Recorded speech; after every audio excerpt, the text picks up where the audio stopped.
Maswerteng gabi po mga ka-STL. Narito na po ang resulta ng STL Muntinlupa para sa araw na to, third draw, April 29, 2025, araw ng Martes.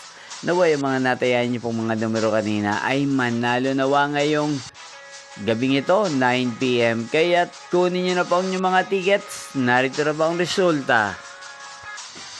Ang mga numerong nanalo sa STL Muntinlupa ngayong gabing ito, April 29, 2025, 9 PM. Third draw result, 40 at 8 in exact order. Sa lahat po ng tumaya kanina sa STL Muntinlupa para sa third draw ng 40 at 8, congrats po sa inyo, panalo po kayo. At ngayong gabing ito sa STL Muntinlupa, atin pong i-shoutout si Ate Gina ng Muntinlupa na nanonood din po sa channel na to. Shoutout po sa inyo, Ate Gina. Sana po ay nasa mabuti kayong kalagayan. At sana'y manalo din ang mga numerong tinatayaan nyo sa STL Muntinlupa. Inyo pong napanood ang resulta ng STL Muntinlupa sa channel na to, Roderick Hernandez TV. Magkita-kita pong muli tayo bukas ng alas 11 ng umaga dito po sa channel na to. Thank you for watching.